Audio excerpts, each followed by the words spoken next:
সুনীল ছেত্রী অবসর ভেঙে জাতীয় দলে ফেরার পর থেকেই দেখা যাচ্ছে বাংলাদেশের ফুটবল পাড়ায় অনেক আলোচনা ও সমালোচনা। কেউ বলছেন সুনীল ফিরে আসায় বাংলাদেশের কপালে দুঃখ রয়েছে, আবার কেউ বলছেন যদি 11টা সুনীল ছেত্রীও বাংলাদেশের বিপক্ষে খেলেন তারপরও পাত্তা পাবে না ভারত। বাদ যায়নি বাংলাদেশ ফুটবল দলের কোচ ও খেলোয়াড়ও। ছেত্রী ফিরে আসার বিষয়ে কথা বলেছেন তারাও। পরিসংখ্যান এবং সাম্প্রতিক ফর্ম বিবেচনায় আসলে বাস্তবতা কি বলে, বাংলাদেশ ভারত ম্যাচে ছেত্রীর প্রভাবই বা কতটুকু পড়বে, চলুন সেই বিষয়ে বিস্তারিত ভিডিওতে দেখে নিই। হঠাৎ অবসর ভেঙে ভারতীয় দলে ফিরেছেন সুনীল ছেত্রী। খেলবেন এশিয়ান কাপ বাছাইয়ে 25 মার্চ বাংলাদেশের বিপক্ষে। ভারতের ফুটবলে অন্যতম কিংবদন্তির ফেরার খবর জেনেছে সৌদি আরবে অনুশীলনরত বাংলাদেশ দল। কোচ, অধিনায়ক সহ অন্যরা নানান মন্তব্য করেছেন। 2022 সালে বাংলাদেশ দলের দায়িত্ব নেন স্প্যানিশ কোচ হাবিয়ার ক্যাব্রেরা। 3 বছরের অনেক ম্যাচে কোচিং করালেও এখনো ভারতের মুখোমুখি হননি। এবার প্রথমবারের মতো ভারত পদের শখ যখন করছেন, হঠাৎ ছেত্রীর অবসর ভাঙা অন্য আমেজ তৈরি করছে। বাংলাদেশ ভারত ম্যাচে দলের অন্যতম জয়ের নায়ক ছেত্রী।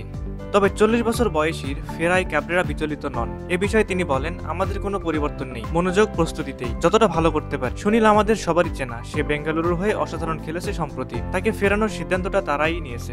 এতে এখন খেলাটি আরো বেশি উপভোগ্য হবে। নিয়মিত অধিনায়ক জামাল ভুঁইয়ার আবার ছেত্রীর বিপক্ষে খেলার অভিজ্ঞতা রয়েছে। এই মিডফিল্ডার বলেছেন, সুনীল ওদের দলের জন্য বড় অনুপ্রেরণা। ও ফেরায় দল আরো চাঙ্গা হবে। তবে আমাদের আরো সতর্ক হতে হবে, সমীহ করে খেলতে হবে। ও এমন একজন খেলোয়াড়, প্রতিপক্ষের যে কারোর জন্য হুমকি।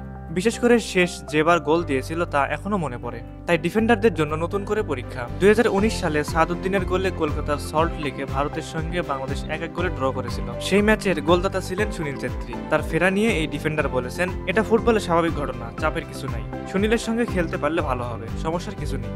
ভারতের বিপক্ষে আবারও গোলের প্রত্যাশা তার। ভারত ম্যাচের জন্য আমরা সবাই ব্যক্তিগত ও দলীয়ভাবে মুখিয়ে আছি। সবাই সবার সেরাটা দেয়, সুযোগ পেলে আবার গোল করতে চাই। 2023 সালে সাফ ফুটবলে অভিষেক হয়েছে শেখ মোরসালিনের।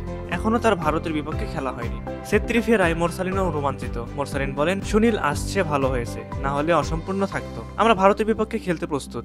আমরা এবার সবকিছু আগে শুরু করেছি, আমাদের এই ম্যাচ জিততে হবে। সুনীল জাতীয় দলে ফেরা নিঃসন্দেহে ভারতীয়দের জন্য একটি স্বস্তির খবর। তবে এতে ভয় পাচ্ছেন না বাংলাদেশের ফুটবলার, কোচ কিংবা সমর্থক। সবাই মুখিয়ে আছেন রোমাঞ্চকর এক ম্যাচ উপভোগের জন্য। আশা করি ম্যাচটা বেশ হাড্ডাহাড্ডি হবে।